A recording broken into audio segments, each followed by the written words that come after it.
परंपरा थी, ये परंपरा उलट गई।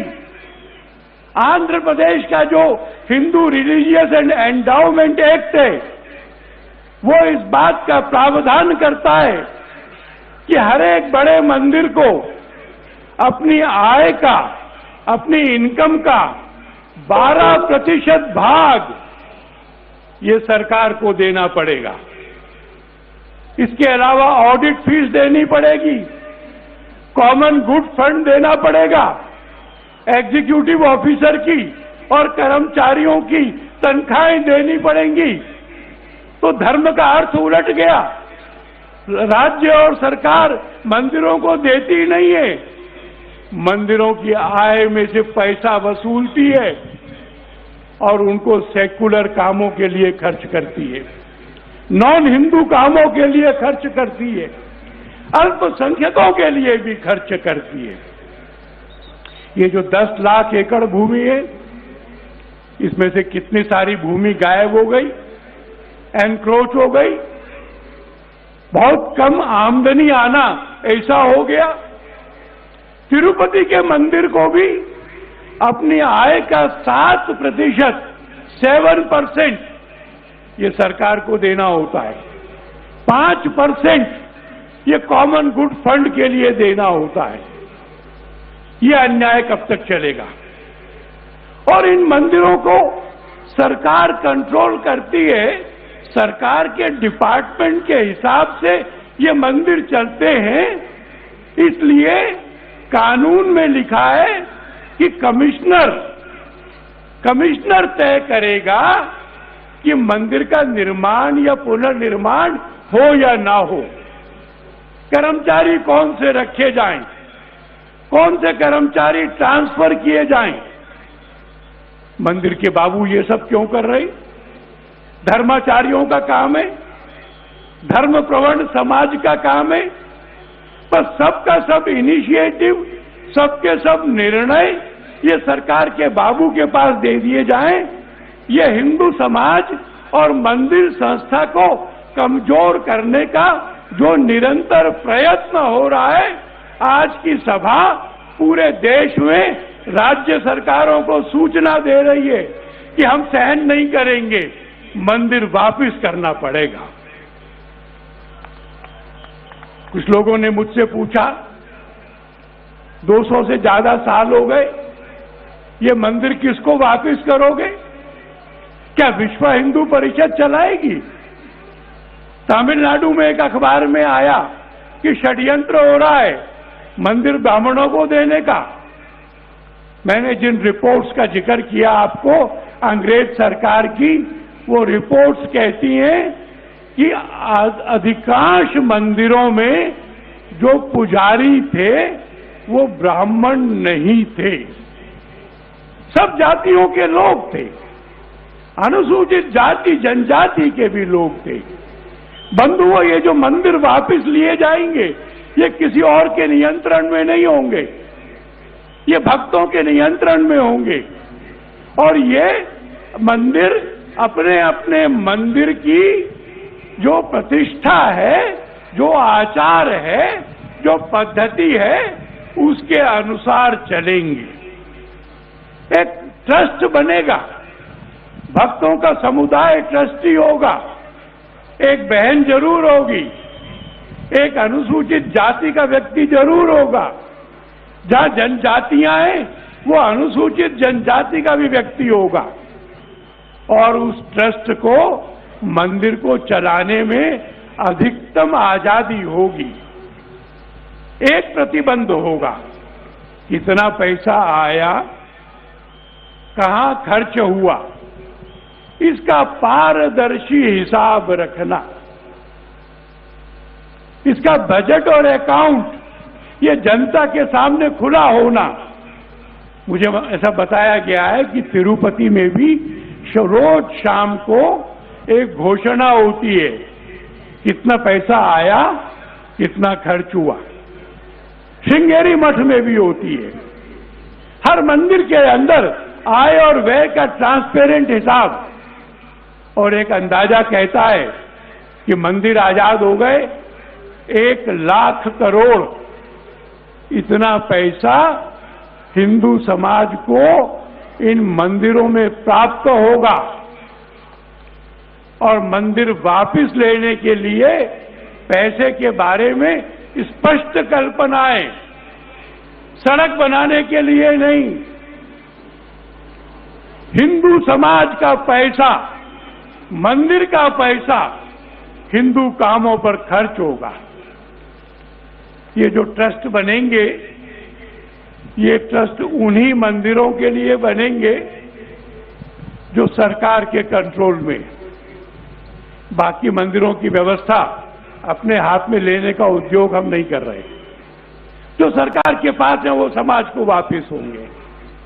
अर्चकों का सम्मान होगा। अर्चक और बाकी सेवादार, उनकी तनख्वाह में, भत्तों में, सुविधाओं में कोई कमी नहीं करेंगे। राज्य में जो न्यूनतम वेतन सरकार ने तय किया है, उससे कम अगर कहीं होगा तो उतना बढ़ाना भी पड़ेगा। ये हमारा और आपका सबका काम है। हम सब मिलकर इस काम को करने के लिए संकल्पबद्ध होकर आए। 200 साल का अन्याय मिटाना, और इसलिए आप सबकी ओर से मैं कहना चाहता हूं, सब मुख्यमंत्रियों को, सब राज्य सरकारों को, सुनो, ये शंखनाद हुआ है, आज ये सभा में हुआ है, कल हर घर और गली में होगा, आर पार तक होगा। और ये संघर्ष राम जन्मभूमि की तरह संकल्प पूर्वक हिंदू समाज लड़के जब तक मंदिर वापस नहीं मिल जाते तब तक चलेगा। जय श्री राम।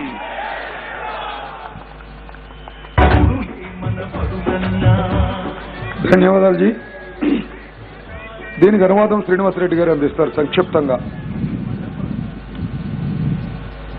మనందరము సామూహిక సంకల్పం కోసం ఈరోజు శంఖ సంఖనాదం చేశాము. ప్రజాస్వామ్య దేశంలో ప్రజల యొక్క నిర్ణయమే ప్రజా నిర్ణయం అవుతుంది. గత 200 సంవత్సరాల క్రితము బ్రిటిష్ ప్రభుత్వం హిందూ మందిరాలని తమ చేతుల్లోకి తీసుకున్నది.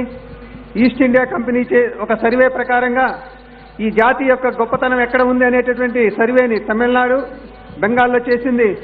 ప్రతి దేవాలయంలో గురుకులము, గోశాల, సాంస్కృతిక కళలు, అలాగే ప్రజల యొక్క సుఖదుఖాలు, ఇంటి ఉత్సవాలు, ఇంట్లో జరిగేటటువంటి కార్యక్రమాలు, మందిరాలు, ఇవన్నీ మందిరాల్లో జరిగేవి.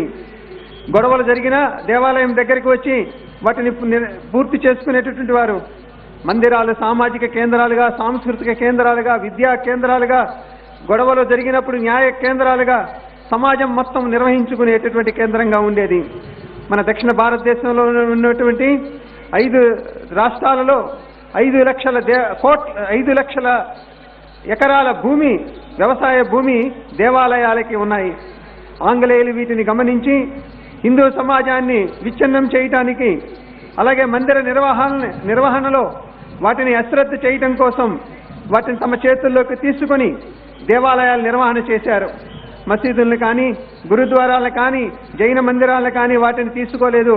కేవలము హిందూ మందిరాలను మాత్రమే తీసుకొని వాటిని ధ్వంసం చేసే ప్రయత్నం చేశారు. కాబట్టి మన దేవాలయాల ధర్మ రక్షణ కోసం పెద్ద పెద్ద మందిరాల యొక్క ఆదాయాన్ని మనం గమనించినట్లయితే తిరుమల తిరుపతిలో 12% ఆడిట్ కోసం, అలాగే కామన్ గుడ్ ఫండ్ తోటి, నిర్వహణ పేరుతోటి మన మందిరాల ధనాన్ని వాటి కోసం వినియోగిస్తూ ఉన్నారు. కాబట్టి ఇది అన్యాయమైనటువంటి వ్యవహారము. దీనిని మనం వ్యతిరేకిస్తున్నాము. మన ప్రభుత్వాలు చట్టం చేసి వీటన్నిటిని తమ ఆధీనంలోకి తీసుకున్నారు.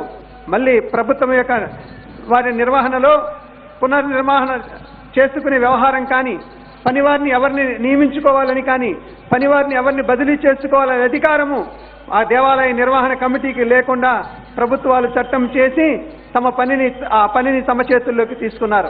ఈ పని చేయాల్సింది ధర్మాచార్యులు, భక్త సమాజము. ఇది నిరంతరము జరగవలసినటువంటి ప్రక్రియ.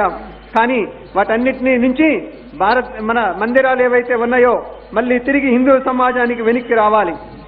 అయితే అందరూ అడుగుతున్నారు, ఎవరికి ఈ మందిరాలను ఇవ్వాలి? విశ్వ హిందూ పరిషత్ నిర్వహణ చేస్తుందా అంటున్నారు. తమిళనాడు పత్రికలో ఒక కుట్రలో జరుగుతుంది అని చెప్పేసి వచ్చింది. కానీ మనం కోరుకోవట్లేదు. మొత్తం హిందూ సమాజం కలిసి ఈ దేవాలయాలు నిర్వహణ చేసుకోవాలి. అందులో అన్ని వర్గాలకు సంబంధించినట్టు ప్రాధాన్యత ఉండాలి. సమాజంలో అన్ని మహిళలు ఉండాలి, ఎస్సీ ఎస్టీలు సభ్యులుగా ఉండాలి, వాళ్ళ ద్వారా స్వతంత్రంగా నిర్వహించుకోవాలి. ప్రతి పైసా పారదర్శకంగా ఉండేటట్టుగా లెక్కలు, ప్రతిదానికి బడ్జెట్, ఇది భక్తులు సమకూర్చుకొని భక్తులు నిర్వహణ చేసుకోవాలి. ఈ విధంగా దేవాలయాల ధనం ఏదైతే ఉందో అది రోడ్ల నిర్మాణం కోసం కాదు, అది మందిరాల ధనము హిందూ సమాజం పనులకు ఖర్చు చేసుకోవాలి. ట్రస్టులు అందించేటటువంటి ధనం ఏదైతే ఉందో అది ప్రభుత్వ నియంత్రణలో కాదు, దేవాలయ నిర్వహణలో ఉండాలి. అర్చకులకి గౌరవం ఉండాలి, భక్తులకి సౌకర్యాలకి లోపం ఉండకూడదు, అర్చకులకి జీతాలు పెరిగే అవకాశం కూడా ఉంది.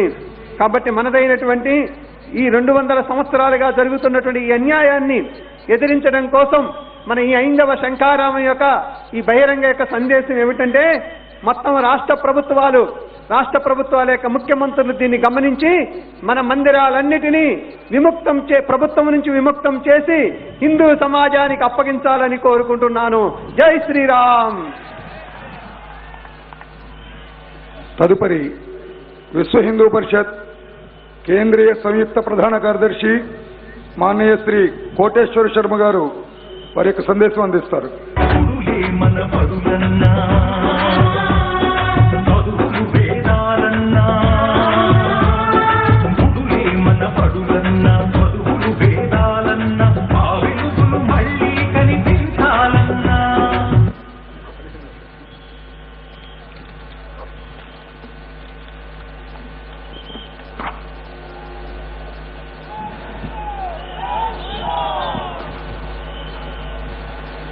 శ్రీరాఘవం దశరథాత్మజం అప్రమేయం సీతాపతిం రఘుకులాన్వయరత్నదీపం ఆజానుబాహుం అరవిందదళాయతాక్షం రామం నిశాచర వినాశకరం నమామి.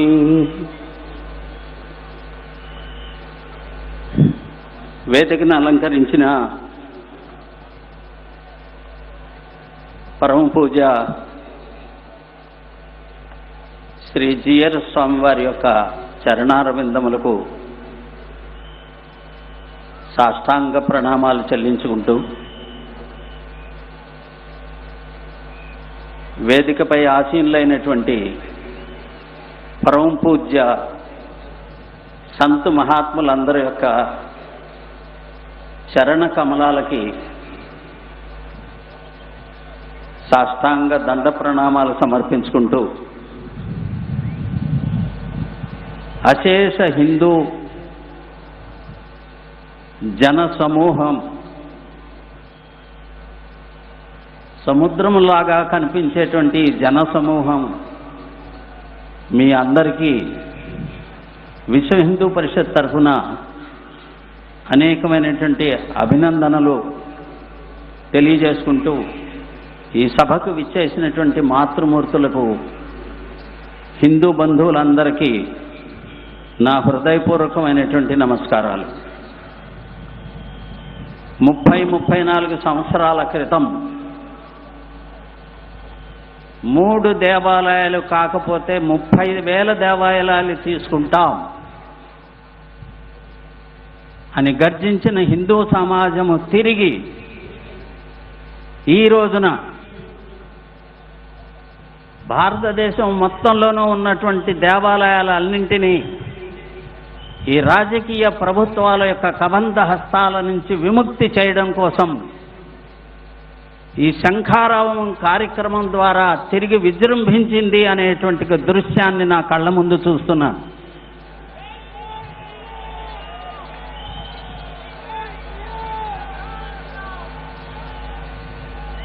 ఈ శంఖారావం అనేటువంటిది ఈ రోజున వాస్తవంగా ప్రారంభం అవ్వలేదు. వేదిక పైన ఆసీనులైనటువంటి మహాత్ములందరికీ, పెద్ద వయసు ఉన్నటువంటి మీ అందరికీ కూడా గుర్తుంటుంది. ఎల్వి సుబ్రహ్మణ్యం గారు ప్రస్తావించారు,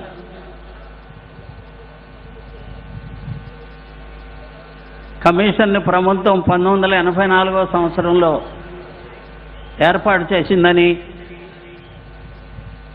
చల్లాకొండయ్య కమిషన్. ఆ రోజున మన జిఆర్ స్వామి వారు నిరాహార దీక్ష చేశారు. వారి యొక్క నేతృత్వంలో హిందూ సమాజం నిరాహార దీక్ష చేసింది. ఆ రోజు నుంచి ఆంధ్రదేశంలో ఈ ప్రభుత్వ ఆధీనంలో ఉన్నటువంటి దేవాలయాల్ని హిందూ సమాజంకి అప్పగించాలి అనేటువంటి దానికి నాంది వాచకం ఆ రోజున జరిగింది. ఆ రోజున ఈ స్థాయిలో హిందూ సమాజము చిన్నజీయర్ స్వామి వారు, పెజావరు పీఠాధిపతి, ఇతర స్వామీజుల యొక్క పిలుపుని అంతగా గ్రహించలేదు. ఆ రోజు ప్రారంభమైనటువంటి ఈ పోరాటం అనేటువంటిది అంచెలంచెలుగా ఈ స్థాయికి చేరుకున్నది అని గుర్తు చేసుకోవాలి.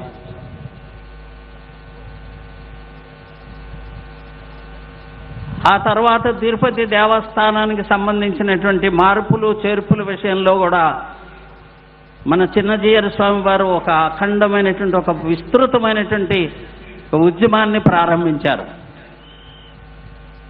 రాజకీయ ప్రభుత్వాల యొక్క ఒత్తిడి కారణంగా, ఇతరత్ర కారణాల చేత సఫలం కాలేకపోయినామని అనిపించింది ఆ రోజుని. అందరము కలిసి చేద్దాం అనుకున్నాం, కానీ కలిసి చేయలేకపోయినాం.